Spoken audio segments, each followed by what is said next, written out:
Hey, what's up guys? It's Ben coming at you with another video. This time I'm going to be breaking down my top 5 Star Trek the original series episodes. So over the last couple years I've turned into a Trekkie, bought a bunch of books, watched the original series. I believe I watched all the episodes. I got a compilation. I started watching the Star Trek The Next Generation, and I watched all the movies based off of the original series, and I've just gotten really into it, and I really enjoy the universe and thinking about the different possibilities, and so that's why it's attracted me.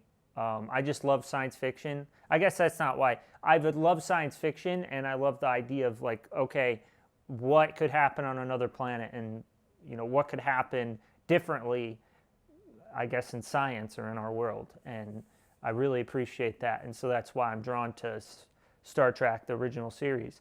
And so let's just get into it. My favorite episodes, so let's start it off. So number 5, I have Arena. So this episode starts with a battle. It starts with, and the Enterprise crew goes down to an outpost, and then they get under attack. And I believe that's in the synopsis, so it's not a spoiler. But then they run into an enemy, and then another person kind of intervenes and creates a battle between the two species that originally started fighting. As a way of fairness, then Kirk and I believe the ship captain of the other race of people engage in a battle on a planet kind of desert-like. And so then Kirk fights this lizard-like person. I really enjoyed the concept of it and the idea of him battling a very different species, right? A very different type of being, and using resourcefulness and having to come out on top. And I really like that about this episode, and that's why it's on my list. Number 4, I have The Way to Eden. So I really like this one. These episodes, some of these episodes, they're incredibly thought-provoking for less than an hour long. And this one kind of digs into that as well. Here's the deal. There are these people that the Enterprise finds on a shuttlecraft. And then they pull them in, and Chekhov ends up knowing one of them. And then they start to figure out who these people actually are. They're searching for a planet called Eden. So it's supposed to be like an oasis, right? It's the trope of paradise that people are searching for. They keep looking, and they're not able to find it, but like then Spock kind of gets involved and he helps them search for it. He starts mathematically looking for planets that would fit the criteria of what they're talking about. And then, but at the same time, these people they're very charismatic, and one of them he is manipulative, and he actually has an illness that he cannot be on non-advanced, I think it's air filter or water filtration systems, whatever it is, for a population that doesn't have more advanced technology, he could potentially cause a very serious outbreak. And so he's basically just confined to more advanced worlds, but he wants to be able to do what he wants. And he's kind of started to go crazy, and actually, really, he is going mad. It's because he just doesn't think it's fair, but I think partially he does kind of understand, but at the same time, he's like, why, this is so unfair. Like, I get this thing and now I'm stuck, and I can't do anything. Like, I can't go where I want to go. It is a really good exploration of this idea of searching for something that is paradise that may or may not be it, and the relentless pursuit that may just be in vain. And I just love that concept, and I thought it was really interesting and how they developed this episode. And so let's move on. Let's go to number 3. Number 3, we have the Enterprise incident. So Kirk kind of goes mad and goes into Romulan territory. And then they end up in negotiations because 3 ships from the Romulan Empire surround them, and then Kirk has to go to the enemy ship, and then Spock follows, and it's this whole thing. And anyways, just in case for spoilers, I just want to talk about this one specifically because it's an important part of the plot. Is that so the Romulans are edgy about this. They're on edge because so the Romulans are on edge about this because they have a new technology of a cloaking device, and they figure that the Enterprise has caught wind of it. Which, spoiler alert, they have.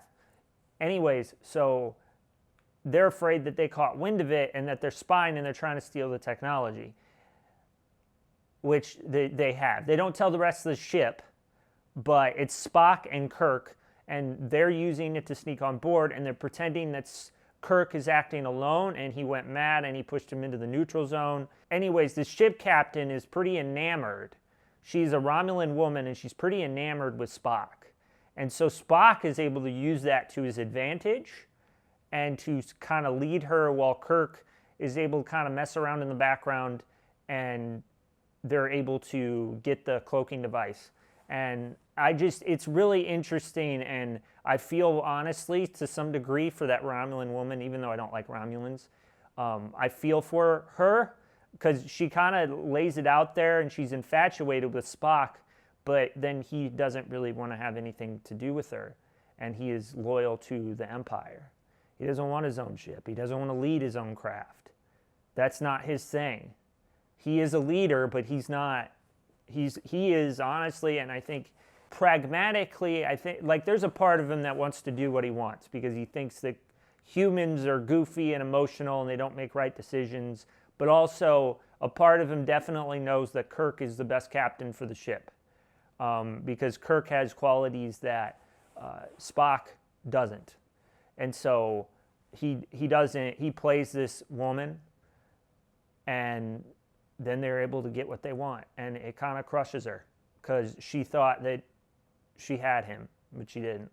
And anyways, that was a very interesting and it got me invested. This episode got me invested. Anyways, number 2. So number 2, we have Paradise Syndrome, and it's a very different look than the series normally, because normally Kirk is just kind of a ladies' man, and there's so many women that pop up, and they put the smoky filter over, because half of them are transfixed, and the other half are pissed at him. That's just it. They're mad because he's kind of he's tart. He has gotten around. He's a ladies' man, and that is Captain Kirk. And so and half the women are mad at him, and the other half have a smoky filter on because they're kind of enamored with him. And but also I think that's kind of how he looks at them. That's how he looks at women. It's kind of bizarre, but at the same time fits well with the character. Anyways, he doesn't really have meaningful relationships, romantic relationships with women. And so, yeah. But anyways, this episode is about how they go down onto a planet and they find this kind of obelisk, and they realize that there is a population there and the obelisk might be protecting them, the people to some degree, and alien technology. And then Kirk gets knocked out and he doesn't remember where he is, and then he starts some stuff, and what was it? I believe it's McCoy and Spock then have to go back up to the ship because they're trying to stop an asteroid from hitting the planet.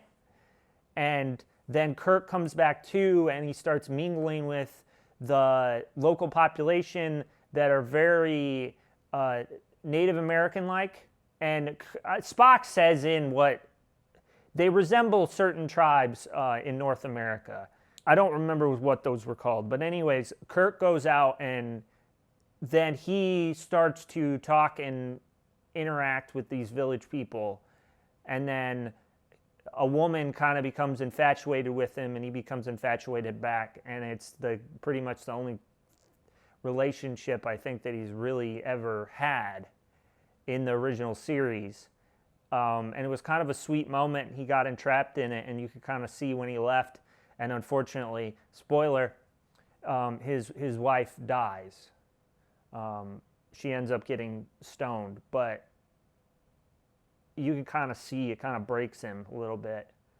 but also it's this idea, and they explore it with him and other characters as well, which I will get into in my next pick, my number one. But this idea of like there really isn't anything else for Kirk because he's so focused on exploration and his military prowess, and just he can't stay still in life, and it just keeps him on that ship, and he can't stop himself. And so this is the one moment where he did, and he was on the planet for a couple months. And I really like the take that they took on this, and they explored this, and it was very interesting. Anyways, we're going to move on to number one. So number one is The Cage. And this is technically the first episode that was created. He created this as a pilot, Gene Roddenberry, but then they didn't, the producers or whoever, the people he was pitching to didn't really like it because it wasn't what they promised. He said a Western in space. So this episode was technically the pilot, and it didn't air originally. It eventually, I think, I can't remember if it aired or not. They put it together with, in another two-part episode, they used a lot of the footage for the menagerie. But anyways, The Cage, he shot it originally for the pilot, but then they're like, this isn't what we want. And so they gave him another shot, and he shot something else, and then I think they used that.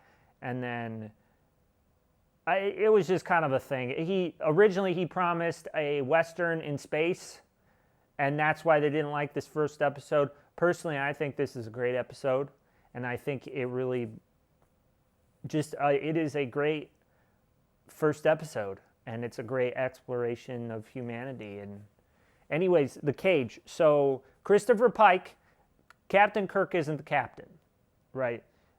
It's Christopher Pike. Christopher Pike is the captain of the Enterprise, and Spock is on the ship. Anyways, so Captain Pike, they go to this planet, and they're on a rescue mission because they get an old style distress signal. And at the same time, Pike is upset because of a incident that happened earlier on another planet where I believe he lost some crewmen, and he's contemplating retiring. So Captain Pike and the crew of the Enterprise at this point go to Talos 4. So that is interlaced in this episode, is him dealing with insecurities about being a commander of a starship. And so he has to deal with that. And then they go to this planet where there's an old style distress signal, and then they run into some people on this planet, humans, but it turns out that most of them are illusion, and spoiler alert, so there's aliens that drew them in that can manipulate and show them things in their mind and make them see illusions that aren't actually there. And so then they get pulled in, and Pike gets put in a cage. It's glass, but it's still a cage. And that's the main focus of the episode. And they're trying to get him to reproduce with a woman that they had rescued. And that's the exploration of this episode, is like humans being in cages. And that's an integral part and something the aliens, investigate, because they don't see, they're like, why are they so, we're actually treating them fairly well, except when they don't do what we want them to do. Go figure. But they eventually learn that humanity has a unique, and spoiler alert, unique hatred for captivity. That's just the episode, and the aliens keep pushing his buttons and trying to get him to cooperate and to give him what they want and to explore these different scenarios in his mind, but he fights back, and he's constantly pressing and trying to get out of there. And that's just, it's such a very interesting episode, and I really like it and what they explore, and I think it's just a fabulous episode. Anyways, so that's going to be it for this video, guys. Please like, comment what you thought of this video, comment what you thought of my picks of these episodes, and subscribe. I'll see you all later.